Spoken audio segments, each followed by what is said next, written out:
everybody. We're here for May 1st, which is the official start of AAPI month, which is amazing. This is my 3rd year helping out.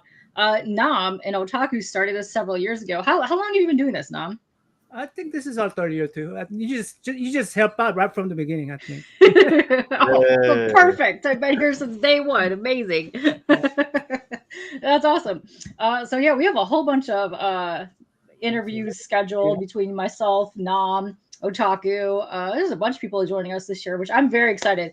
I lined up some people this year that haven't been part of us so far, and we're bringing back some old faces. So this is very exciting. I love seeing this. I love introducing people that I've known for a long time to people that might not know everybody. So this is exciting.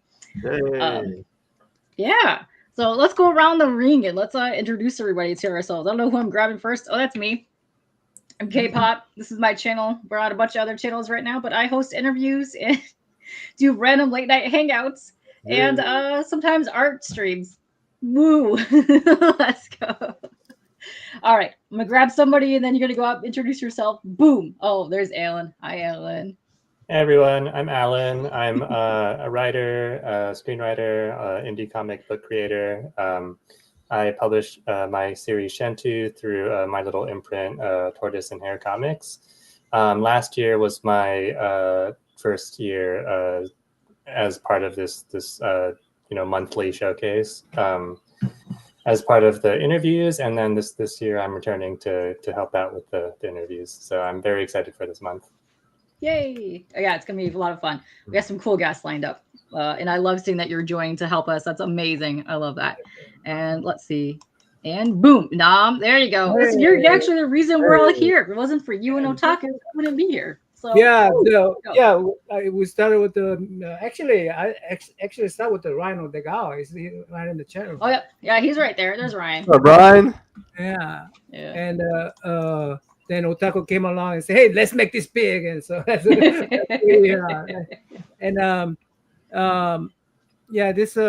it was really fun. I mean, we had all kind of guests, and this year I just left it to K-pop and Otaku Young, and I'm glad to be still part of it. They let me be part of it. Appreciate you guys. Appreciate y'all. I'm looking forward to this month. Whenever I try to help whenever I can in there. So I'm just a YouTuber, by the way, a comic book community YouTuber. So yes. You actually won Best Artist in the Comic Community Awards last year.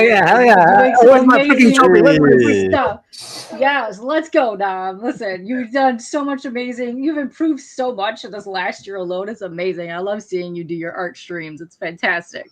Let's go. And the reason why we're here today, our guest, boom, there's Carl. Hi, Carl. Hey. Hey, everyone. Yeah. Carl Choi, publisher, producer at 24/7 Comics. I believe in partnership publishing, so I treat all my creators as my business partners and long-term journeymen. So I've had the privilege and honor to work with guys like Chen, Justin Jordan, and Creees.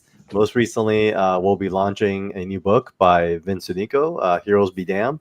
Also, my publishing partner, Terry Kavanagh, who is now 24/7's executive editor. You might have heard of his work with when he had put Barry Windsor-Smith on Weapon X. He had put Alan Davis on Excalibur, Jay Lee on Namor, Stephen Platt on Moon Knight. So I think Terry was responsible for some of my favorite books growing up. So having him join 24/7 Comics is like a dream come true. So it's been awesome, and K-pop has been one of the foundations to 24/7 Comics growth online, and you've always been such a great supporter, so I can never say no to her.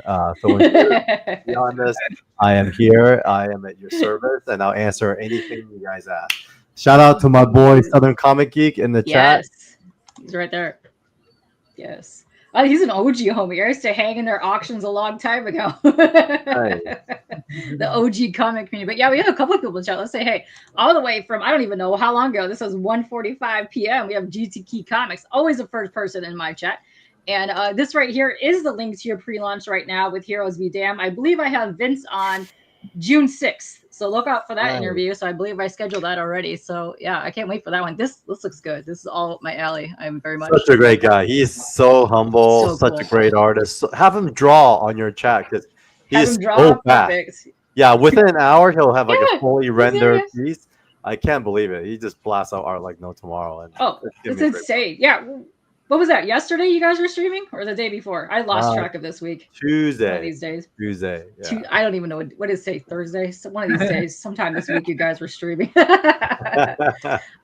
There's you right there. So you guys are in the chat and your mods. You could go ahead and click them and follow them. But I do have your links all down below that you can go follow. I will be dropping them as we're chatting here. Thank you. If Kyle's in the house, what's up, Kyle? How are you doing? Ken is in the house. What's up, Ken? Ryan, guess what? I just put up your 2 Harley Quinn prints that I got from you on my wall back here. So yay, let's go. Victor, what's up, Victor? How you guys doing? Oh, very good question. This is the best question we're gonna have tonight. Are you wearing pants today? Boom, look at that. There was a little hiccup last week when I wasn't, and I pushed back during our stream, like in the beginning of our stream, and my my shorts were revealed. So. Oh no! I'm glad she's not testing us. That's all I can say. Nice. Oh! We got another question from Southern here. When did you decide to lean into your XXX title? Oh my! So there's lore there. So myself and Matt DiTullio, we are the most viewed video on Comic Art Fans channel. It went viral because it was amateur dueling dealers 30th episode, which in Roman numerals was XXX. And they couldn't understand because usually those dueling dealer episodes are like maybe like 300-400 views, whatever. After our episode, it was like 9,000, then went to like 12,000, then went to like 30,000, and it's like two dudes like selling comic art, right? It was like the craziest thing ever.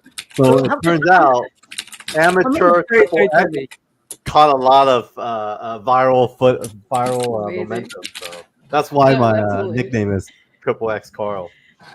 That's amazing. What number is that XXX? Is that 30 or is that a 300? 30. Yeah. 30. I just come out with the 29 shorts, and then I have something labeled XXX, and I'll just go viral. Exactly. So that's the secret. If everyone wants that secret, but yeah, look it up. It's pretty funny actually. Amateur dealer XXX.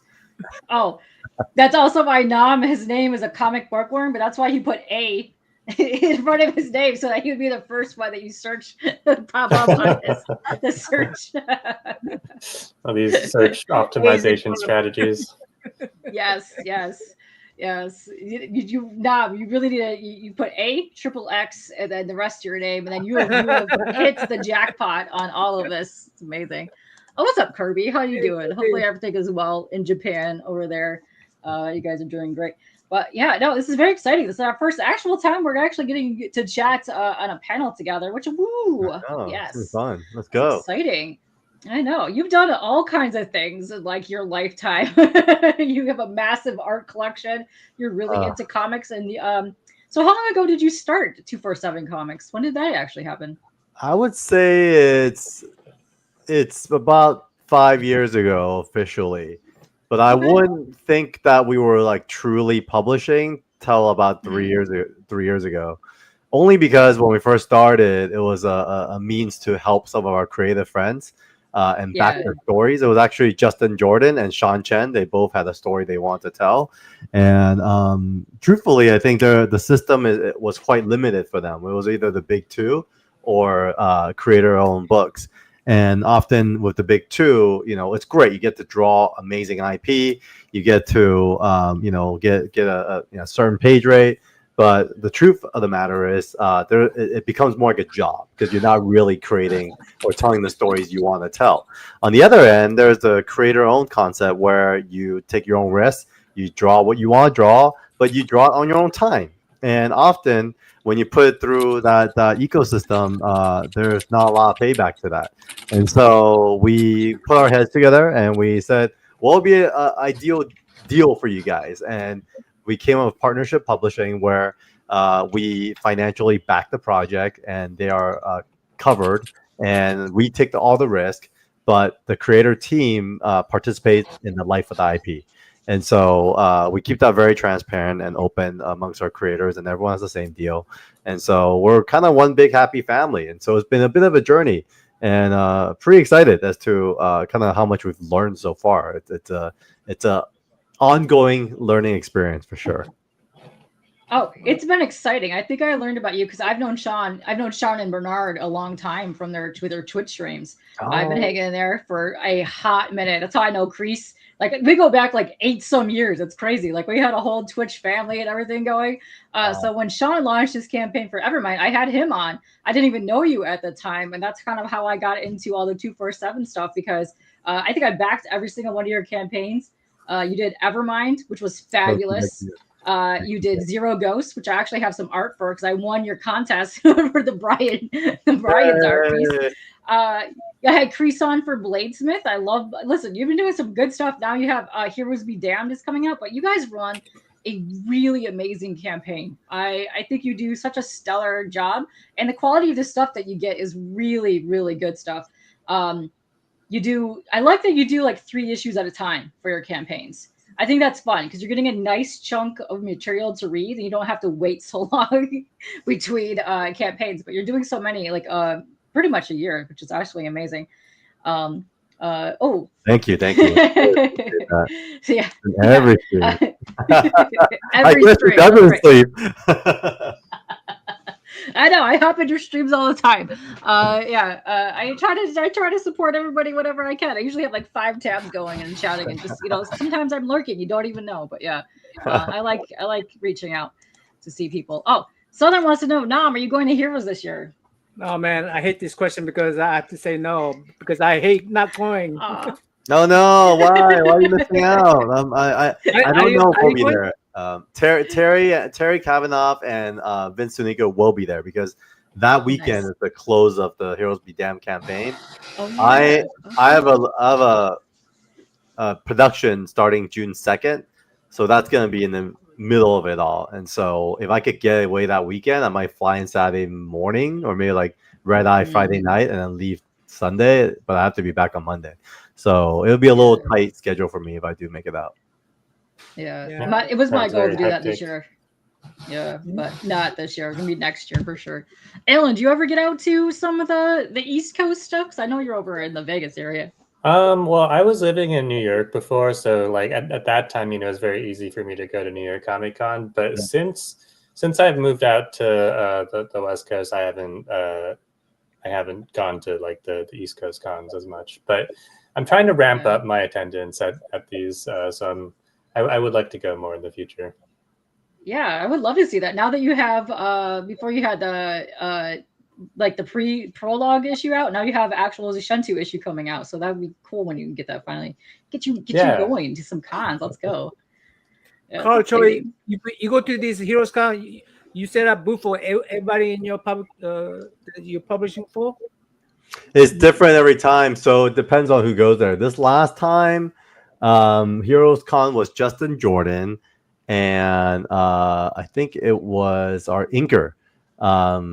And they were both had their own booth. And so what I did was I brought Zero Ghost ash cans and I dropped them off at both, and I would jump in between them to collect emails and get people to sign up for our Kickstarter. So I do go, but it kind of, the programming kind of evolves each time. So for example, this Saturday is Free Comic Book Day, like 2 days from now. And we have a whole crew. We have someone everywhere. So we're like 5 creators in 5 different places. So I don't have it in front of me, but I know like Vince is signing at the store, Terry signing at the store, Justin Jordan, Sean, and Creees. Yeah, they're all signing. Yeah, it's gonna be fun. Yeah, you guys do some fun stuff. It's always a blast too when you're doing your stream because you always have like a whole bunch of guys on. It's like a party. It's great. Oh, we're starting to throw parties on stream. We're doing these unhinged stories with Terry Kavanagh, and he's inviting all his guests. I mean, speaking of Alan Davis was our very first episode. He was our first unhinged. But Alan Davis is a very proper dude. So, and his jokes are like very British humor. So there was moments where we're like, are we supposed to laugh at this or whatever? But it's pretty funny. It's definitely a different kind of energy. But, it's Alan Davis' first ever live stream was on Terry Kavanagh's Unhinged. So definitely check it out. Oh, did you say you represent Jay Lee? I don't represent Jay Lee. Jay Lee's a good friend, though. I love that guy. He's one of the. Okay. I actually met Terry Kavanagh because of Jay Lee. Oh, I see. Wow. Okay. Because the what I was going to tell you was that Jay Lee was going to be a Heroes Con last year. He didn't make it. And guess who stole his table? So his loss was your benefit, I guess. I was able to steal his table, and I act like I was the owner of the table. That's the way to go. Just say you're Jay Lee and start signing comics and just doing sketches. No one will ever know, Nam. No one will ever know. Oh, there's Rocky. Hi, Rocky. How are you doing? I think he had a sign there that say cash only, and we kept that sign. She won't know.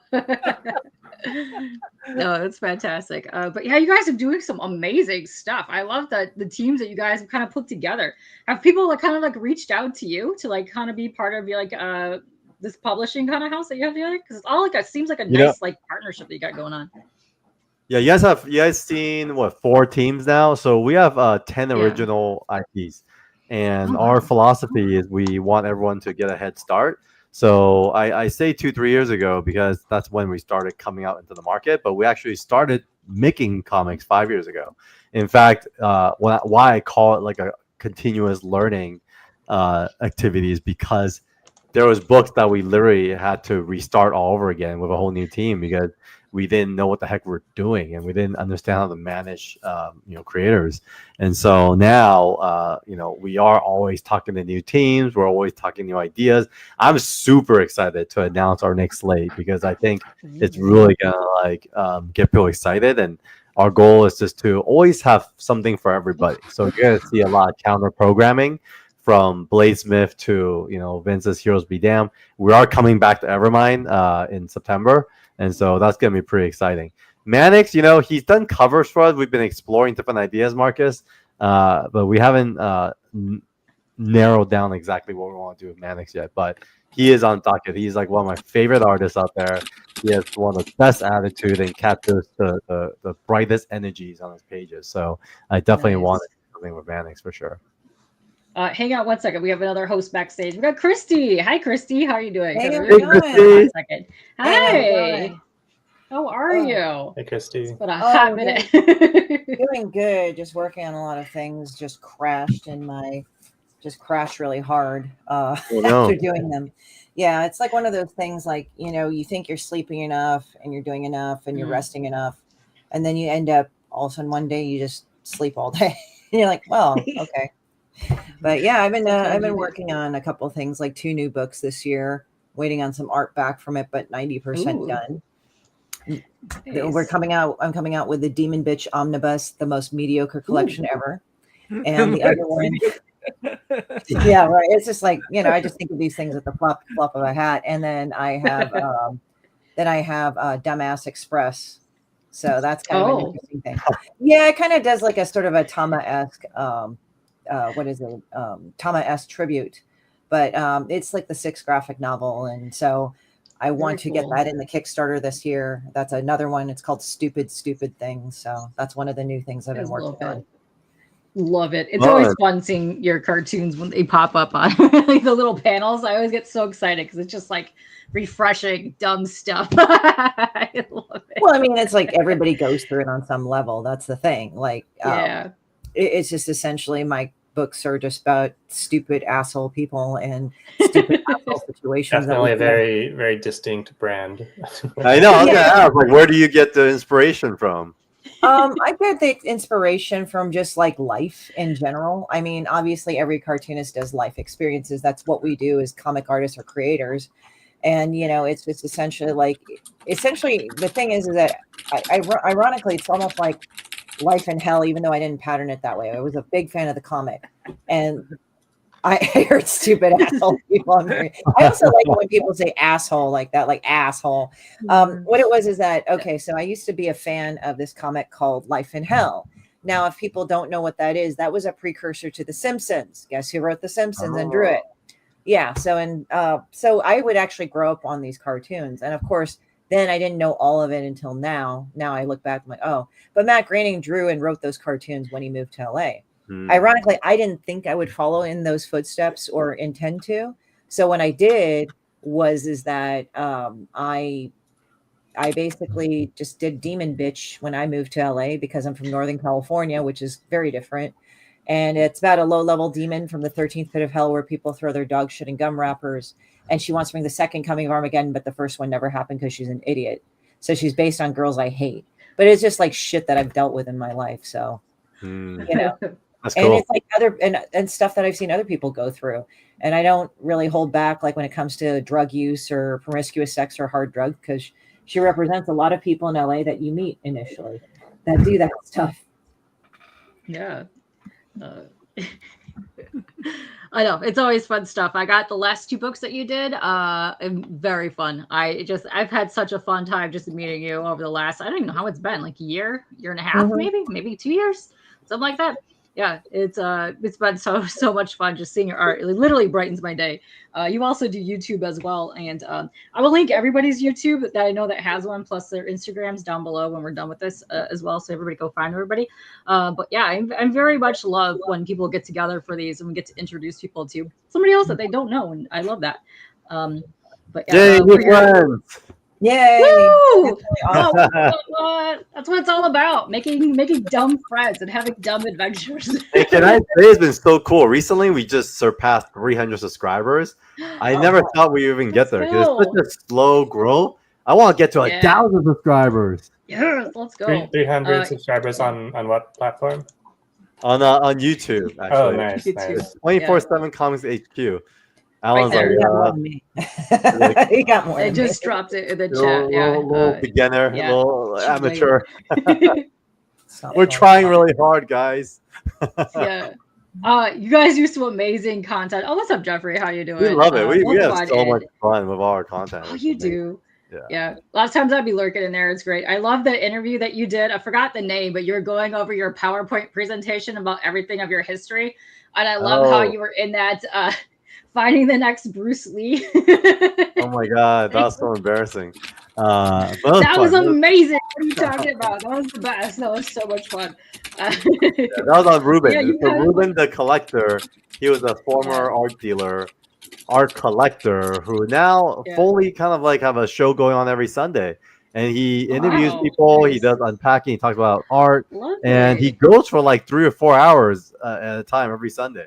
And so it was an honor to have done like a deep dive with him, because we had like a art sharing interview, and then he's like, man, like there's so much stuff about you, I want to learn more. And I was like, sure, like just jump on the show and we'll talk about it, because I don't really talk about my past much because I really focus on what I'm doing now. But he was curious about it, so I was like, all right, let's just do it, and it just worked out. So. Yeah. Nice. I love that. Yeah, I'm gonna have to follow him. He had some really fun. It was a fun episode for sure. He has a great little community that kind of all hang out with him, so it's great. Oh, I great love crew. that. That's fantastic. Yes. Here, let me make me big for one whole second. Here, I'm gonna show off some stuff. I got these from you. This is one of the metal cards from the Zero Ghosts campaign. Dude, these look fantastic. I love that you have these on all of your campaigns. They're really nice. Yeah. Like super thick. I got the Bladesmyth ones. The Bladesmyth ones, they arrive tomorrow, and then they're gonna be awesome. Yeah, they're fantastic. This is like solid metal. I love these, and I actually won this from the Zero Ghost campaign when you guys were doing the stream, and I did not know that. I didn't know it was entering into anything, but this is from Brian. The art is so good. I love his art style. It's fantastic. This is here, and look, there's a little preliminary sketch on the back. I love that. Brian was on. He was on Star Wars for like 10 years, you know, so like he definitely has clout. Well, it kind of like reminds me of I fucking hate Fairyland from Image, you know, like the drawing style. Yeah. Scotty, good one. Scotty Young. Yeah. I'm not saying it's a derivative. I'm just saying that it reminds me like the certain lines and stuff like that. It's super cute. Yeah, I love that. And K-pop, I need to send you our new sticker package. We have stickers, we have pins. I gotta send you all kinds of stuff. Ooh, lovely. Yeah, I love it. No, I love that the way it feels on here too, because you can feel like the print layers. I love that. Yeah, it's amazing. And our metal card collection is evolving. So Bladesmyth's going to be a little different. Our Heroes Be Damned card set will be a little different. And we have a little surprise for everyone who are collecting the metal cards coming pretty soon. So it'll be pretty fun. Very exciting. Yeah. I love that. So during the publishing as well, too, because you guys have been publishing, what made you guys go to like the campaign funding route? Like, what did you guys decide to do that? Hey, what's up? So, I think it was a process. We initially started our company on digital drops. A lot of it had to do with just my personal preference of reading everything digitally. And what I realized was it was a very different audience than like the physical book collectors. And so for us, I felt like a lot of the digital drops just didn't like fulfill our journey to want to spread the word and love for all the stories that we're trying to tell. And so we started exploring what it would look like to go into comic book shops. And so beyond talking to the diamond distributions of the world, I also went and spoke to different comic shops. So sometimes my wife will have to go to different cities for training, or I have to travel somewhere. I always have this thing that I like to do. I run every morning. I try to do like anywhere from like 3 to 6 miles.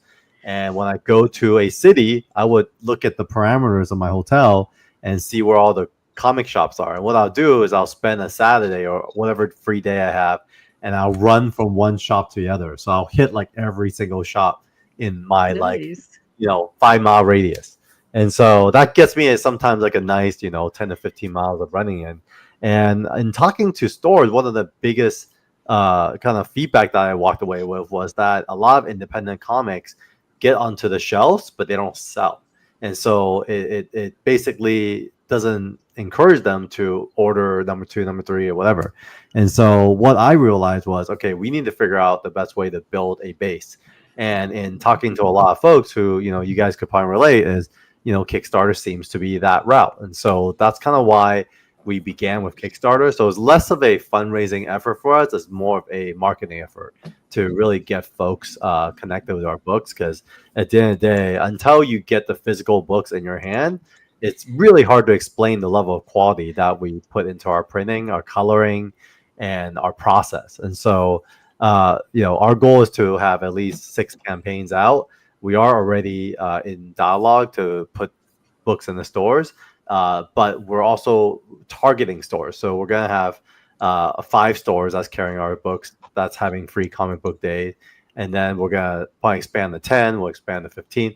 But my goal is to continuously engage stores until we know that we put books on their stands and they could make money, and then we will sell out. Then we could restock, because our books are evergreen. And so the goal is really just to get more readership pursuing the books as they come out, so that we're not kind of going over our heads. Swaggle Hoss in the building. So all the beautiful trailers you see on our Kickstarter, Swaggle Hoss, our creative director, does all the trailers. Oh, he did. I love the one that he did for Bladesmyth. It was actually really, really good. So good. Really good. You really do a great job on those, Swag. Let's see. Rick wanted to know, how do you start running like that? I just tired thinking about it. I love that. I didn't run until until my mid-30s. So there's like about 10 plus years ago. So I never ran even 1 mile until about over a decade ago, just a little over a decade ago. And the only reason I ran was I had a marketing agency, like an events agency. And in order to basically biz dev with certain companies, specifically Nike, you have to work out with them. And so I was trying to get the Nike running account. And so they would invite me to runs, and I would be struggling so bad. But eventually, once you break that 1 mile, it gets easier. Once you break the 2 miles, it gets easier. Once you hit the half marathon, it gets easier. Once you hit the 25 miles, it gets easier. And so on and on and on. So, yeah. Marcus. Awesome. Oh, yeah, I see Marcus in there. Yeah, he's coming up with some good stuff. Dinesh gives great advice. I mean, it's really just bye. Very simple.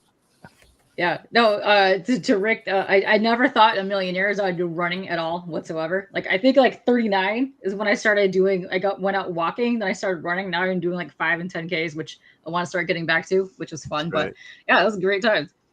Yeah, it's really good. Stick to the weight room. Yeah. Nice. But yeah, welcome on in, everybody that's joining us now. I love everybody that's coming in here. And let's see. Oh, cool. Yes, thank you. I got that. I'll post that as well too, Chrissy. But yeah, welcome on in, guys. This is awesome. I know it's a party in here, folks. What's going on? It is. What? Yeah, it's good times. I know it's May 1st, which is really hard to believe that it's May 1st. Right. Oh my, wait. Is May 1st today? Oh my god, I'm like losing track of days. It's been crazy.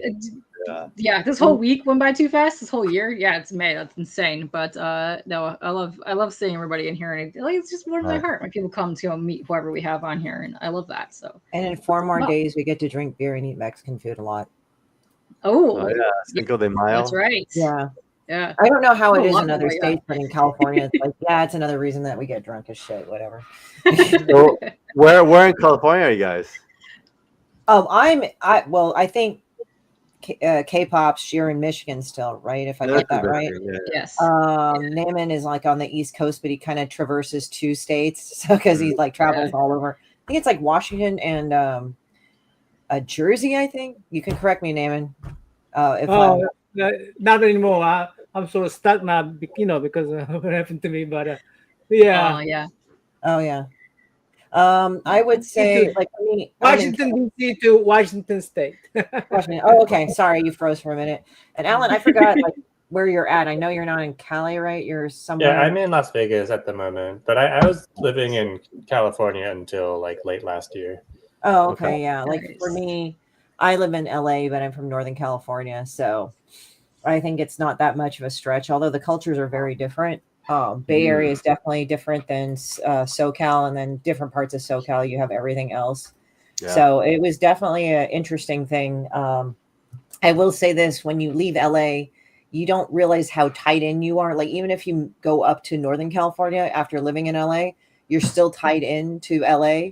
It's only when you go to Vegas, and I know that sounds like a total opposite, but like I sometimes like going to Vegas because it's just in the middle of nowhere and there's fucking nothing connecting me or anything.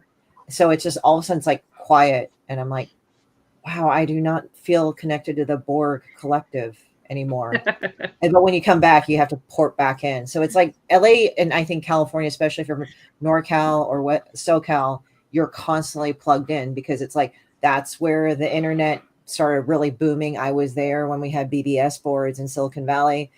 I was there like when that whole tech boom started. I was there in LA, like when we were doing this, and I was also in the midst of all the fucking fires. I did not get burned down, but I did know people that just lost their homes, which sucked. Oh no, that's terrible. Yeah, like I was literally in between 3 fires. That was like the weirdest thing, but I never had to like evacuate or something. But I think because I live close to Disney Studios, because there's Disney, the theme park in Anaheim, which is away, but where I live, it's close to the studios. And I kind of said to my friend, I said, I think where I live, it doesn't get affected because you have 2 big studios there and they have their own fire brigades and stuff. So I guess we're like the buffer city or something. So that's like an observation. But yeah, it's just, I don't know. It's just interesting because once you move away from California, do you realize how ported in you are into things? And then when you go like to Idaho, I've been to Idaho, lovely area, by the way, Idaho, Boise, Idaho, all over the US, you just kind of disconnect it. Like that connection just drops. You're no longer ported into like the hub of, mind noise and everything. But then when you come out back to LA, you kind of report back in. It's a way of life. Same thing with Northern California, although not as much. So I don't know. I haven't made it to California yet. Want to? It'll be fun. Yeah, there's a lot of cons I would like to go to. Do a bunch of meetups. It'll be fun. Yeah, well, hey, come out. Go get some Korean barbecue. Oh, dude, there's like Korean barbecue. There's like a lot of really good Chinese food in the San Gabriel Valley area. That's kind of near where I live. I know of some good eateries there. There's the Hat. Yummy. Yeah, although the Hat is a bit much for me, unfortunately. I'm like, oh. But yeah, no, I mean, Carl, like, where's your neighborhood at? I'm in Glassell Park. Glassell? Oh, wow, not too far from me. Where Eagle Rock? More Eagle Rock neighborhood, that area, Burbank, that area. Yeah. Cool. Yeah, Burbank, Glendale. I mean, we're all in the same area. I feel like this is the area now, though. I meet so many more people these days that live in this neighborhood that I'll be like, oh yeah, hey, so we should meet up for coffee, and they'll be like, "Oh, what's your local coffee?" I'm like, "Low quality." Dude, he's like, "I live down the street from there," and like that happens all the time. So I do feel like the creative side of the world is all in this area now. Well, the thing is, like my relatives are from Korea, and I could probably tell by your last name you're Korean too. So they come over there. They're I'm like half Korean by marriage. My wife's Korean. I'm actually from Hong Kong. I made the same mistake. I made the same mistake. People think I'm Korean they've known me for like 10 years, and then we'll go to like a dim sum restaurant and I'll order dim sum for them, and they'll be like, "How do you speak Cantonese so well?" I'm like, "Oh, I'm from Hong Kong." And so yeah, people always mistaken me for Korean. Totally. Well, it's like kind of funny because like it's hilarious. I kind of have an opposite story. I went to dim sum with a bunch of friends, and they were all Chinese. And then the lady comes up to me speaking Mandarin. It's like, I'm not Chinese. You would fucking know. Like, I mean, I just thought it was funny because it's like I'm the only one that like isn't Chinese that doesn't speak Mandarin, and then she comes up to me talking to me. I'm like, of course. Yeah, my wife actually looks Chinese as well. She looks Chinese-ish. Yeah. Although she thinks I look very Chinese. She's like, "You don't look Korean at all." So you kind of do. Like that's what but it's like kind of weird because sometimes the lines do blur a little bit. So it's like for sure. Okay. Yeah. So it's like, oh, you know. No, but my relatives, like when they come from Korea, they're like, for a while, Blue Bottle was a fucking thing over there. And they're like, "Oh, let's go to Blue Bottle." It is a thing, yeah. Yeah, and I like go there. It's like it's okay coffee. It's just bougie. Like, all right, you know. Like, I mean, it's like I'll just go to an Asian like thing over in Alhambra or like some coffee store in like Glendale or Burbank or something, and just hang out. K-pop does not look like I know. Korean. Thanks, Rocky. Must be the hair. Must be the hair. It's the hair for sure. I know. I was gonna say a fucked up joke, but I won't. CHRISTIE Mission, the cat looks like my friend Jeff has the same type of cat. What's his name? Yeah. Which one? There's a black one and there's a orange one. I think black one because it looks like just like Jeff's cat. Her name is Ink, and she's a bitch. Ink, She's got a skull butthole. Like her name's Ink. Yeah, she's a void. Like, see, like this disappears into the nothingness of the ether. She's yeah, she's got a skull butthole. Ryan agrees with me. K-pop looks like Korean. Listen, I have an older brother that's half Korean, so cool. It's been my family for a long time. So yeah, that's fun. Yeah, he's half Korean, half German, which is amazing. Nice. Yeah, good time. Oh wow. I love that we're getting all the different cultures. Everybody chiming in here. Rick says he gets that with Mexican people. They start speaking Spanish. You just gotta stare and smile. You know what was weird? I went to Spain. I went to Spain last year, and I realized how much my high school of 3 years of Spanish kicked in. And it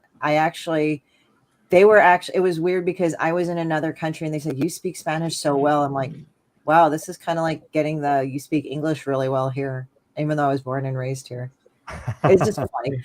I just like that. Those are one of the weird little things in my mind. From Russia to Florida and then Arkansas, and now 19 years in Missouri. Hey, you know, South is great. They got like the South. There's one thing: gas station food is really good there, apparently. Yes. I've spent when I go to Maryland when I was over there. So I spent a lot of times over in the Baltimore area. Actually, Baltimore Comic Con was the first con I ever went to. That was like 10 some years ago. Wawa. You just go there at like 3 a.m., get fried chicken, and just stay there all night long. It's amazing. It's like, yeah, you need that in life. But I love that like everybody in here is from like all like aspects of life. We're just in here just chilling, talking to each other, isn't it? That's like the coolest thing about the internet to me. Yeah. Hey, I have a question for Carl. Yes. Yeah. Are you looking for like a new creative? Are you always looking for new creatives? Always. We always look for new creative. I talk. I mean, even just today, I think I went through 3 different pitches. Yesterday, I had 2 meetings with 2 creators. I don't even mind like helping contribute. Like I spend so much time helping creators kind of move their projects along because I really don't need to come into play until a certain time.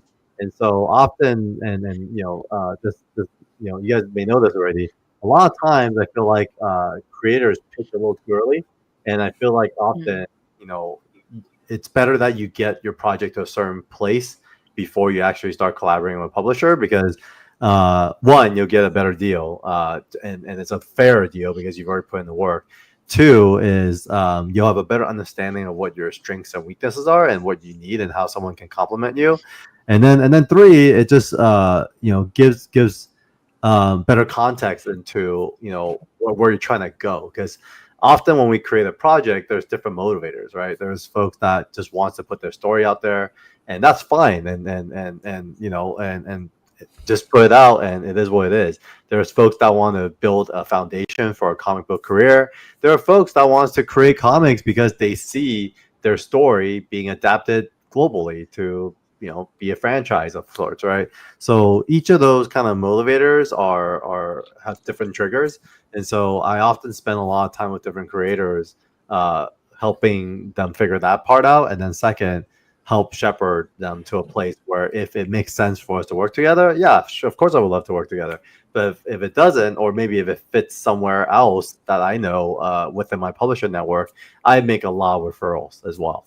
So yeah, I guess in a long and extended way, I do talk to creators all the time and work on talk about pitches and help develop IP with creators all the time. Yeah, so I have a question about that, because you said you have a bunch of other properties that haven't been on the campaign side. So when you get to the campaign side, you usually do the 3 issues. Is that something you talk to the people that you get to their IPs with when they come on board? Is that you want to launch with like 3 issues, or is that just something that you guys depend on the book that goes out? Now every time we do a deal, we sign 6 issues at a time, because I'm a big fan of story arcs, and having 6 issues allows us to have like 2 trilogies. And each trilogy becomes a volume. So we get 2 volumes and then a trade paperback hardcover. So ultimately, when it comes to IP building, it's not a 1 or 2 or 3 year business plan. It's a 10, 15, 20 year business plan. It took Marvel 30 years to become what they are today.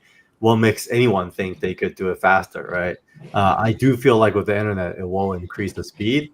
But I do feel like it's really important for a story to live through the many different cycles. So I'm a huge fan of digital format as well. So, K-pop Junkie, you've been following us. So, like we do our Kickstarter, then we'll do like individual digital drops. Then we'll do our, follow-up. And so we have like a life cycle for every one of our IPs. And it's going to take a lot of time for them to travel. Because I do feel like even, for example, Evermind was our first Kickstarter 3 Kickstarters ago, and now we're finding people reading it, coming back and seeing what we're up to, and it just really takes time for stories to marinate and for people to talk about these stories so they could travel. So we're not in a hurry. We're in this for the long haul, and so for us, or very early on last year, the mandate was, after a few years of investment, we told the team the mandate is to make this company pay for itself, and we set out to do that, and it does. So basically at this point we could continue releasing IP until we run out.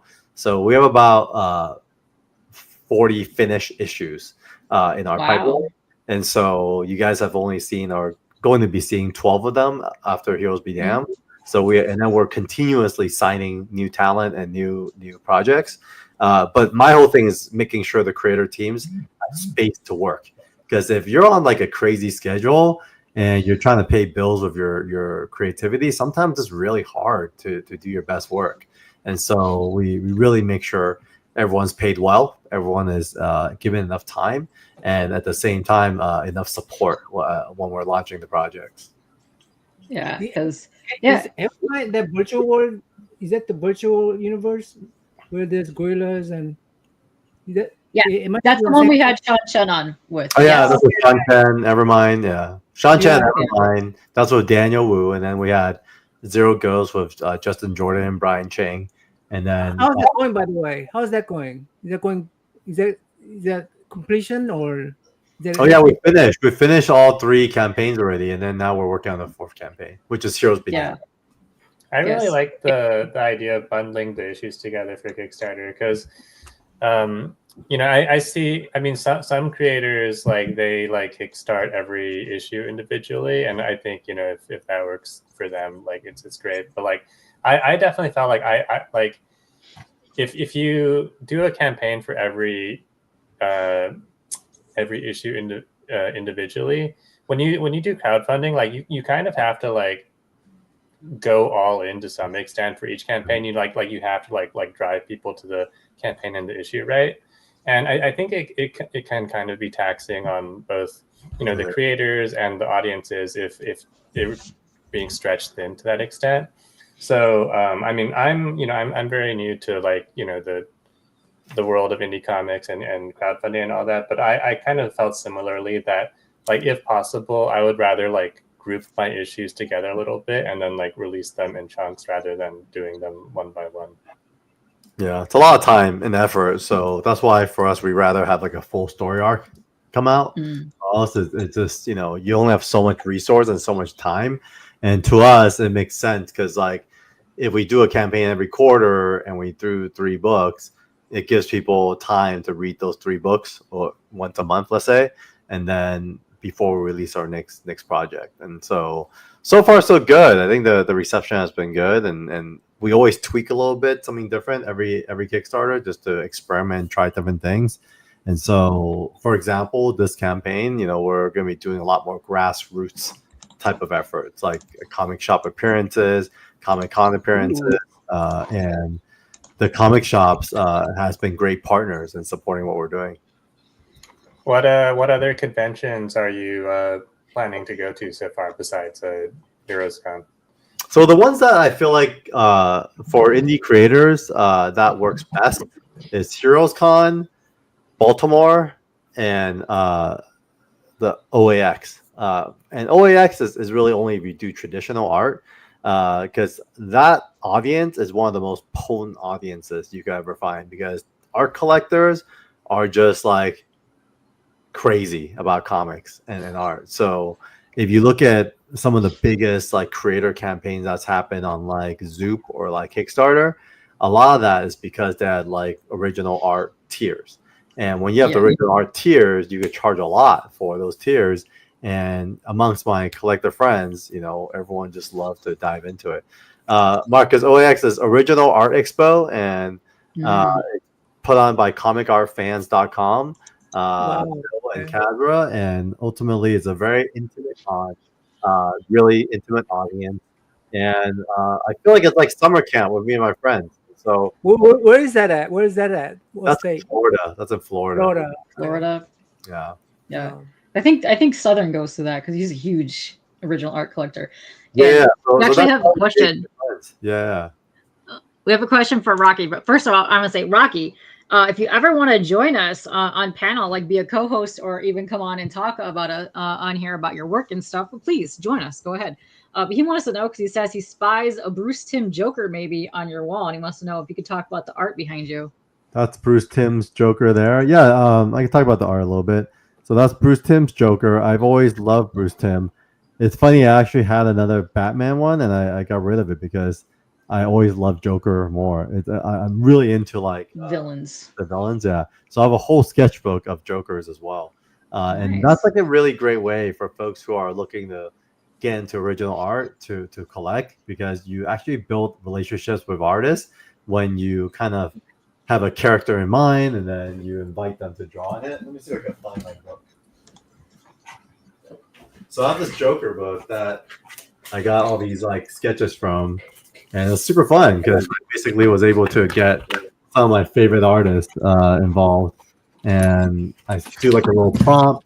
So it's kind of like I had a friend write the prompt that says your most iconic version of the Joker. And then I had Simone De Mio do the first one. Ooh, nice. And then then DK Run did the second one. And then I don't know, keep going. Alex Maleev, awesome. Valera. I guess, on and on. But let me show you some of my favorites. Yes, please. Matt Draws, he did this one. It's amazing. I like the hammer. Yeah, I love that. I love the nose is the handle. I got the nose. And then Here, let me make you super big so we can see. Jim There we go. for the amazing piece. Oh, that's Movie is awesome. pretty good. Yeah, and then Jonathan Waishak. He is such a beast. I love this guy. His art style is so interesting. I love that he's on the Violator. I would love to see him do a whole full series sometime because he has some interesting art. I love that. Speaking of not wearing pants, Jay Lee did a doctor for me. I don't know why he did that, but Jay's a really cool guy. Yeah, he's amazing. Justy Lonergan was amazing. Let me see. There's one I really want to show you guys, but let me try to find it.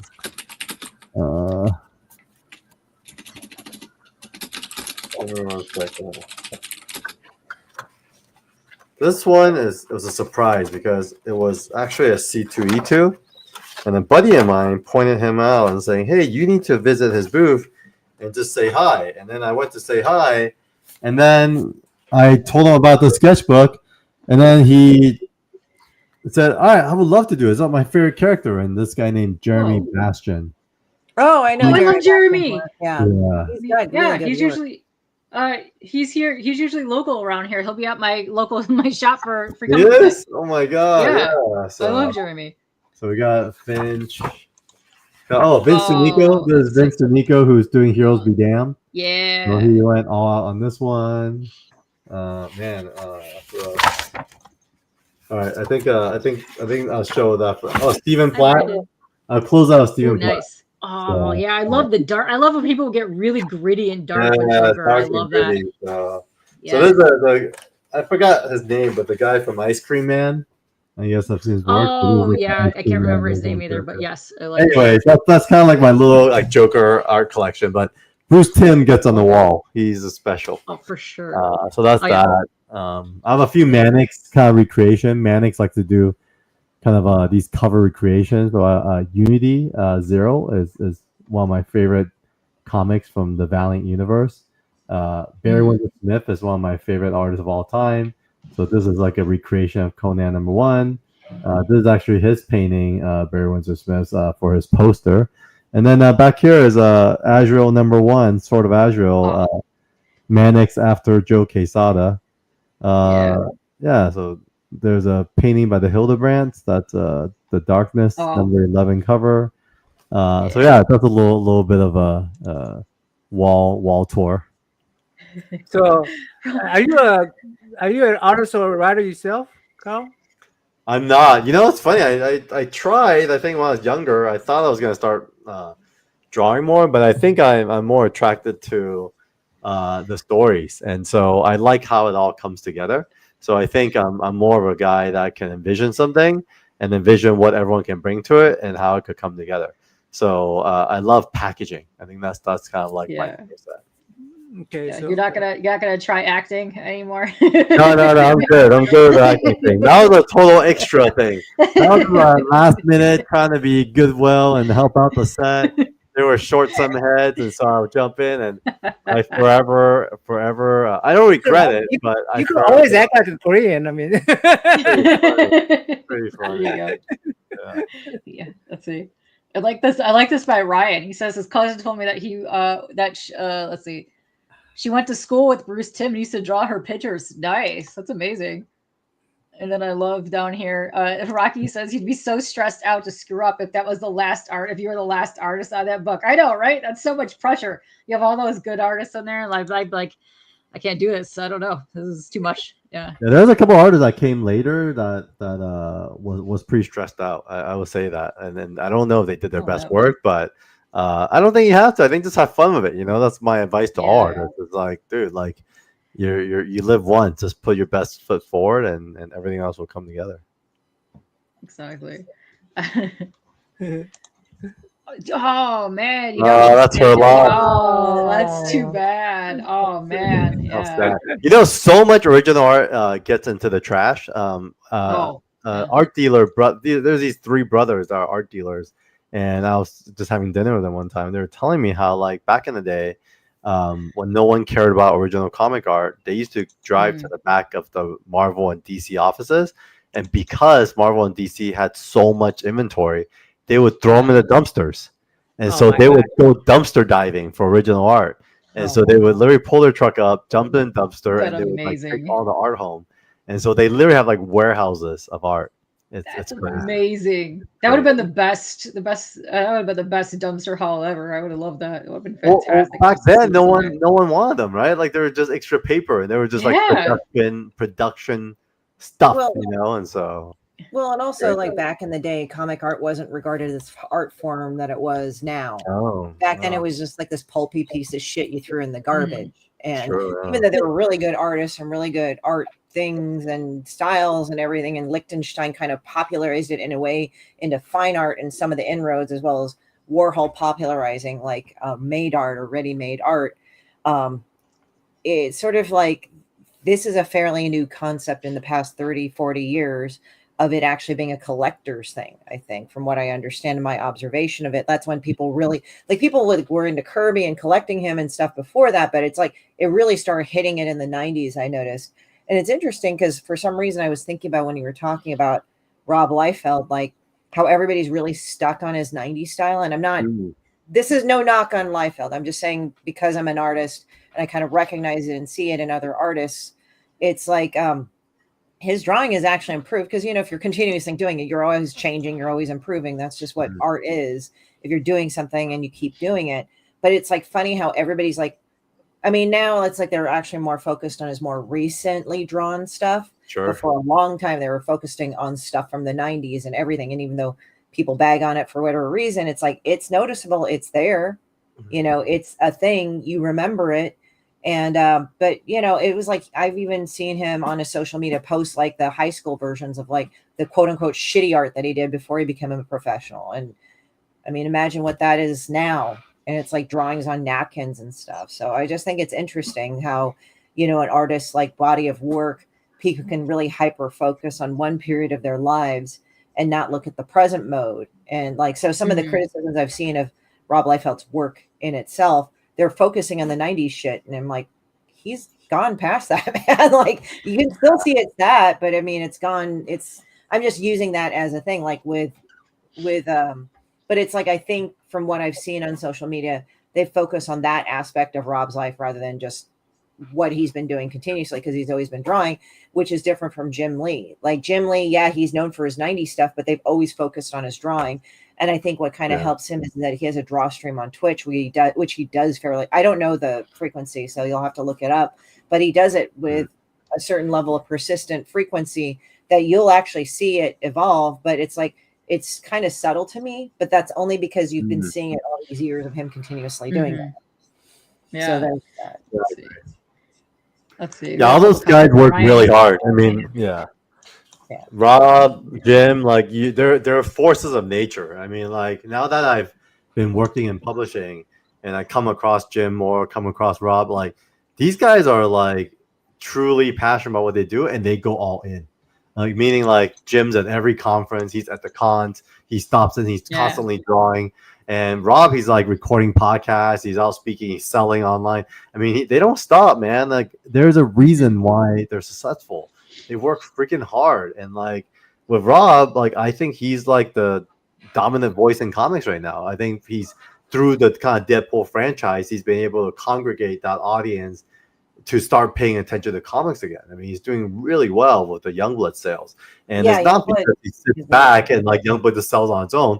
He drew it, he's promoting it, he's online selling it. I mean, he's doing it, man. And I do feel like sometimes, you know, it is all in our own hands. And these guys have taken it in their own hands and they've gone out and get it. And they deserve everything that they make and every accolade that they have. And I feel like Todd McFarlane too. For sure. That guy is a hustler. So, Todd is the biggest hustler probably ever. Like his figures are amazing to me. Like he runs like on his Kickstarter for the figures that he does. Like I just have the medieval spawn down here. I will forever back those. The amount of detail and things that go into him just putting that stuff in there is just phenomenal. And I will forever just, it's great stuff. I love all that stuff. And this is interesting facts. What I can go and see, like from what I can appreciate about Todd McFarlane is that how he started. McFarlane, I think it's like Todd McFarlane Toys. Sorry to interrupt, guys, but it's like, Oh, that's okay. I think his concept of why he did it is that he was just tired of the shitty toys that were coming out and he wanted something better. So he just said, I actually want to make works of art. This should be epic. Why am I doing with this Kenner fucking bullshit right here? You know, it's like, yes, I want it mass produced, but I want it to look like a quality. But I think with him, it was more of per price point being affordable. Like, I'm not saying you don't pay more, but it's like affordable considering what it is and collectible. This is he so changed true. the game. He changed the game completely for sure. Yeah, he certainly did, and I love how joyful he is. Like I love how Jay is saying that people who become successful work at it. Doesn't just happen. I don't think people realize, especially when you're doing like a campaign for the first time, like how much work it actually is. Like how much you're actually hustling on a daily basis just to promote the campaign to get it funded. Like I don't think people realize that, like how much that actually takes. Like you might see people come on and be a guest on my show, but they're also doing like 4 to 5 a day.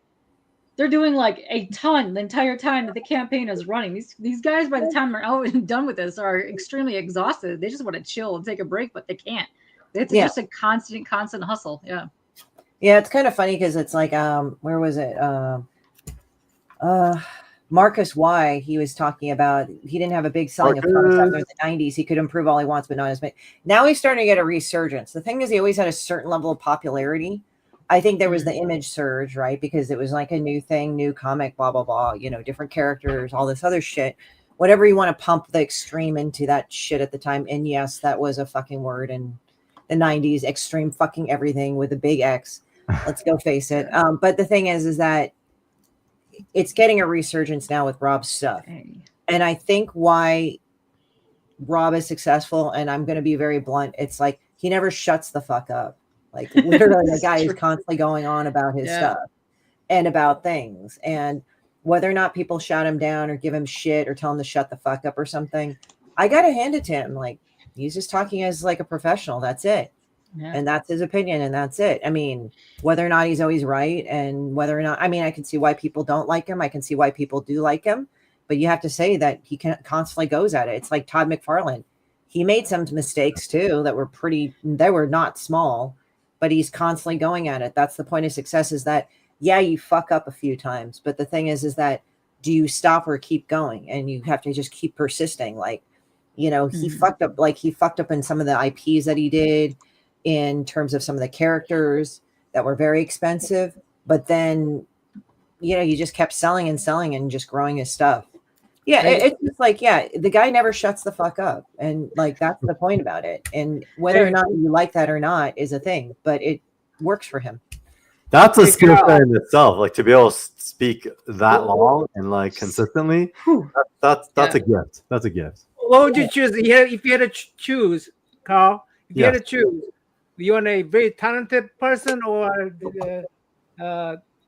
person who just you know, what do you call it? Hustle, super hustler or super talented? Talent hustle. You know, I think the hustle, the talent can be learned, but the hustle is not in everyone. To be honest, I think that's what it is. And so even if you look at like Todd, right? Like it's easy to say, oh, he had a successful toy business because he was already a big artist. That's not how it works, folks. When you start a new career, like it is never transferable. It's not like from this career to this career. It's like this. It's more like this. You go to the bottom and you have to climb up again. And so he had to kind of reinvent himself and build from the ground up. And only through true grit and hustle can you do that. Given, I think as a secondary, he's a very talented artist. But I don't know when the last time he drew a full sequential, you know? And so at the end of the day, it's his hustle that got him through the years. And well, so, I mean, like he and Silvestri did a couple of years back, the Batman series. I think it was just to do Jim Lee a solid personally, because they all knew each other from Image days and whatever shit you hear in the gossip channels. But it's like those guys are in business and they actually kind of spread their influence. Like you have Jim Lee, he sold Wildstorm for fuck ton of money, let's just say, and then he's now like the president of DC. Whereas like, and I think he knew like some of the trends in comics were going away and they wanted to go back to the basics. So he hit up probably McFarlane and Silvestri because they've worked together for so long on many of DC and Marvel's titles. And I think, I mean, from this is outside in, I don't know their relationship, but when you think about it, they're tight because like, if you notice, like they may have, some of them may have moved on from Image, the bigger guys, but they still do each other a solid to prop each other up because it's mutually, at least it's mutually business in the business sense, beneficial for both of them. It's like, never okay, burn a bridge. Never burn a bridge. Don't burn a bridge. Why? Well, there's some bridges, I think, like if they no longer serve a purpose, and it's not going to be popular here, but if they no longer serve a purpose or they're destructive in any way, yes, you must burn them. Well, destructive, but I mean, I don't say do it willy-nilly. Like you kind of have to have a certain level of criteria for that. Like if a person is really being toxic and crappy, yeah, like you don't need it. But if there's genuinely a mutual beneficial thing going on, definitely keep it. They're all homies at the end of the day. And I think from what I understand, Silvestri had almost like, 7 years to do that Batman book. And so he got to really take his time and draw casually. Yeah. So he probably drew like a page a week, if that. And, that's great. And he got paid a ton of money too, and a great rev share deal. And so I think it's worth it. They take care of each other, take care of each other. That's just the nature of humankind, right? I feel like it's really about the relationships, and that's what really matters. But relationships take work. Like you can't sit home and not talk to people, not go to conventions, not go to comic book shops, and expect everyone to have your back when you're not out there engaging. So I do see Jim, Todd, Mark, they're out engaging, and Rob, and then when you see them at cons, they're not sitting somewhere looking down drawing. They're running around. They're out there. They're on panels, and so it's really important, I think, to maximize your time and make sure you're out there, backing up folks. And even for me, like I spend a lot of time with talent that's not even we don't have a deal with. But to me, I'm like, hey, look, our paths may not meet right now, but it doesn't mean we won't meet in the future. So why don't I try to do what I can? While I can, and so often, it's really just putting yourself out there and helping who you can help, and then, and then hopefully everyone's successful, and rising tide lifts all boats. Yeah. Oh, this comment here where he Rocky is saying that he loves about Todd is he's always hustling for the fans. He's been that way. He's a goat. Not only for the fans, for the artists. I think it was Calgary Comic-Con. He went up to and introduced himself to every single person that was there. You were there at that time? I took his hand. Yeah. He's an interesting person. Amazing. Like when you meet him personally, and just from my experience, and again, he kind of sizes you up. And I don't mean it in a bad way. He just kind of wants to know what you're about. Like you could kind of talk, and then you just have a chat with each other and stuff. And it seems like maybe it's like an incidental chat, and it could be. I'm not trying to speculate what's in the man's mind, but I kind of understand this, like with a lot of people if you're really business minded, oriented in business, and people have this idea of being business minded is like, oh, I'm all talk, no pleasure, whatever. I don't like, but everything you do is deliberate. It's a use. Like, I think essentially when he talks to everybody, no matter how big or small, he's taking stock of their character. He's taking stock of what's going on with them. And I think that's what makes you good in business. Like, how is this worth my while? Now, a lot of people go and market that as predatory. It really isn't if you go about it in a way that would be mutually beneficial. Like some people think, oh, business is like sugar daddy, sugar baby, and, whoever your daddy is or something. And it's like, no, that's actually a very, very limited scope of what a relationship of any sort should be. So the thing is that, and I just did that to the most base and utter, like simplistic thing. So people could kind of get what I'm talking about.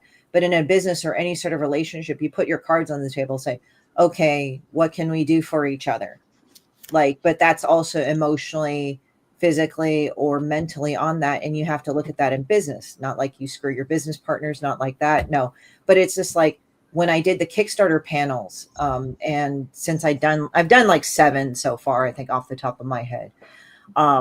But I tell people when you go and you do Kickstarter, you have to make it worth your while. Now, understand it's an investment. Like, as you know, Carl, like the first one, you're kind of going to lose out on it because you're trying to figure out like how big your audience is. And you have to look at it like this as crowdfunding. It's not just getting money. You have to build a base, and you have to build another base and another base and another base. You have to do that. And for me, I think when I've told people, and actually they've come back to me and they said, dude, I followed your advice and it was great. And they're off doing their books successfully. They're running good Kickstarters. They're making good books. And I feel pretty proud about that. But I said, the last Kickstarter I had, I said, I calculated this to be $100 a day for me. That is worth it to me. Don't be putting the same $3,000 Kickstarter and going, oh yeah, I'm going to pull out a loss and everything. It's like, don't waste your time. And I don't mean that in a dismissive way. It's in the sense of you need to value your stuff better. You have to understand your stuff is growing. So if you're doing the same Kickstarter and saying, yeah, this is all this much, because I've seen so many creators do this shit and I hate it, where they say, I did a $3,000 Kickstarter, but I'm going to be severely in the red and I can't go and print it. And it's like this and it's at a loss. It's like, why don't you actually do a crowdfunding that actually covers it? Because you've done 3 of these so far. I think you can increase the amount, because when you increase the amount, you can show, your audience is building. Now, there are times like when economics dictates it, you might want to go a little bit lower just because, what's easier to fund. Because once you fund in Kickstarter, the rules of Kickstarter is if you get everything, then you have it in the bag and the rest of it's gravy. You have to look at it that way. Now, there's different ways to hack the algorithm, but it's just, I've said to people, like, don't waste your fucking time. If what you calculate in your number of days at the end goal is like $5, would you work for that much for minimum wage? Oh, hell no. Make it worth your while and let it grow. It's kind of like getting a raise at your job or something. And some people feel guilty. They said, dude, I had all the stretch goals and everything, and I have extra money. What do I do? It's like, pocket it. You can use it for capital. It's profit. You can hold on to it after you fulfill your obligations. That's even oh shit money. If you run into a cost that you didn't know, it's like, don't penalize or restrict yourself because you have it. It's not ethically bad. So I've told people that. It's like a business. You have to run it as such. This is also publicity where you grow it. It's a tool. Yes. Good. Hold on a second. We have hit our hour mark. We're going to keep it to about an hour for these, but everyone on here is welcome to come back anytime. It's always fun. I love having you guys on here.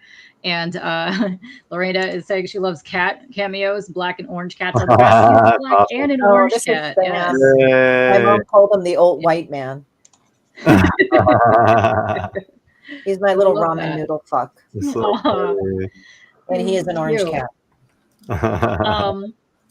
Well, yes. Thanks to everyone that has joined us for our first day of our AAPI month. We have a whole ton of these going on here. Let me actually just show this off real quick. This is kind of our slide of all of our guests that we have going on right now. Is it this one? Yes. So if you see here, let's see. Wow, yeah. Scheduling more of these. I know. Let me see if I can zoom in on this. We're scheduling more of these right now. I actually have Nun Cheng as well. Wow, she's going to be somewhere in the middle of the week too. But next week on the 7th, I will have Mog Park. I have Tony Moy coming up. On the 15th, I have the Monkey King event because Jerry Ma, Sean Chen, and Bernard Chang have a month-long event that they have at a gallery in New York, which is actually fantastic. I can't wait to talk about that and go over that. Yeah. Anyone going to that? I'm not. I will not be in New York, but I do have friends that will be going, especially from the Twitch streams. So yes. Those are the this homies. is facts, James. This is facts. But yeah, there's a whole bunch of lovely artists that are involved in that, and I can't wait to see footage from that, which he's actually been posting so far because they had, I guess, the opening yesterday. But yeah, it's fun. We have a bunch of returning guests. Ryan was in chat. He'll be on tomorrow. We have Stephen Yu, Philip Quinn, and David Law coming on here. We have Logan Wynn coming on, and Alan Wu will be a guest. Yes. Nice. So, yeah. I know we had last year we had John Jang, Ivan Tao, we had John Boy joined us. We had a bunch of people come on last year. So yeah, we're ever evolving and getting people on here. So it's very exciting. Thank you very much, Lorena. June 6th, I will have Vince on. We'll be going over that once the campaign is live. So that's gonna be exciting. I love that. So yeah, hopefully we'll check that out. And it's go around the table. Oh, any Iranga. We should get Iranga on here. He's the homie. All right, let's do that. Yeah. Yeah, I'm down. I have extra days having. Yeah, summer is coming. That's right, Jay. Summer is coming. Let's go around the table then. Like, let's talk about what we got coming up here. Let's see, CHRISTIE. Hi, CHRISTIE. Well, here, let me go to Carl. We'll come back to you for a second. Carl, what do you got coming up? We got Heroes Be Damned is launching in about 1 month. So actually about Yes. about almost just a little less than a month. And we have our pre-launch campaign right now. And thank you, K-pop, for spreading the love. We got 3 new followers as of this stream. So that's so awesome. Thank you to you 3 who actually followed us. And if you guess 2 more, I'd be high-fiving everyone virtually. But yeah, Heroes Be Damned's our focus. We try to focus on one title every quarter. K-pop, provide his link so I could put up that one. Yeah, throw the link again. That'd be great. Yes. And then, so if you don't mind, just click notify me on launch. We're targeting 500 followers before we launch. And free comic book day, we have an email list. So if you go to our 247comics.com and just sign up for our email blast, you'll get a list of every store that we'll be at. And our creators are going to be there and happy to see you. So we are very thankful for a lot of community support. We also, and to thank everyone for that, we put a lot of free comics on our website. So every comic that we launch on Kickstarter, you could read the #1 for free. Just need to sign in for our newsletter. And so that's it. Thank you so much. We love our titles. Everything's evergreen. Anything you missed in the past is on our store as well, so you can order it there. But K-pop, thank you so much. It's so good to meet everybody. Welcome. Yes, I love having everybody be on. It's been fun. And let's see, NAMMAN, what do you have going on? What's going on?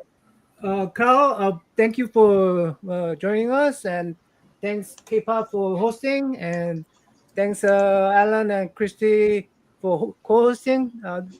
Sounds like this is really growing every year, and yes. I know we didn't talk much about our the Asian American heritage, the Pacific Islander thing today, but I'm really glad that this is growing and that we get the whole month to celebrate this. So, yeah, for sure.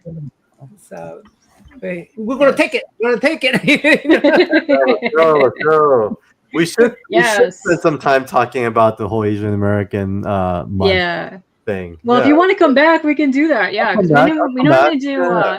We normally do like a at the end party kind of situation. We kind of just have everybody come back on when file time. So if you want to come back, we can talk about that during that. Yeah, I know we were kind of limited for time today. Let's do it. Yeah. We could maybe I could add a call to our next meeting. Okay. Yeah, for sure. Yeah, sure. Let's see. Yes, and you're going to be doing more art streams. You're going to be doing stuff with Low coming up soon too. Yeah, I got Low coming up, and I normally do.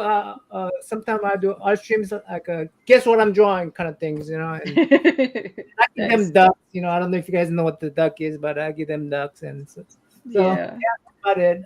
But I'm trying to slow down. I try not to stream too much right now, but for health reasons. But anyway. Yes. Let me see. And Alan, thanks for joining us, by the way. Welcome back. Yeah, I mean, last year, I was so excited when I just stumbled upon the series that you guys were doing, because I felt like, and I still feel like, Asians and Asian Americans are a little bit underrepresented in Western comics, which on one hand is fair, because Asians kind of have the majority of the manga space, but still, I, as someone who loves Western comics too, it was kind of just exciting and heartening for me to see that, there is this community of both creators and fans in Western comics. And so, last year I was very excited to be part of this, and this year too, I'm excited to, just be part of these conversations with other creatives and people in the industry. So looking forward to the month ahead. Yes, and you're getting Shenty ready to probably start shipping sometime soon too. Yeah, so I am supposed to, as I mentioned earlier, I'm supposed to get the proof for that tomorrow, and so I'm, if all goes well with that, then I'll be able to ship out the copies and fulfill the Kickstarter a couple weeks after that. So I'm excited. I feel like, with the fulfillment for these things, it's it's kind of a flexible window, but because this whole anthology is themed around like springtime, I feel like it kind of has to like release before the summer. So I have like I still have like a decently big window to complete that in. So not stressing out too much yet. Don't. Everyone loves Shen too. She's adorable, and I can't wait to see what else you have going on with her. So yeah, I can't wait. I can't wait to get that in my hands. It's gonna be exciting. So yay. Let's see. And I will have all your links down below as well when we're done here. And then CHRISTIE, what's going on here? Let's see. Let me copy this. Oh man, I kind of cobbled it all together because I want to that's okay. Empire. It's a streaming empire. What it is that I've gone back to also draw streaming because for a while I was just so busy last year, like just going out and traveling. But now I'm focusing more on my draw streams. So I'm doing that and doing that. And so it's like also I'm doing a pre-launch. So I actually changed a couple of URLs. It's all HoraToraStudios across the board for Twitch, Instagram. Nice. I don't broadcast on Instagram, but I have accounts on X and Instagram, HoraToraStudios, Twitch, and on my Facebook page, HoraToraStudios, as well as YouTube. So it's all on there, CHRISTIE SHINN, YouTube. I think I have that all correct. And what we're going to do is, just go ahead and subscribe.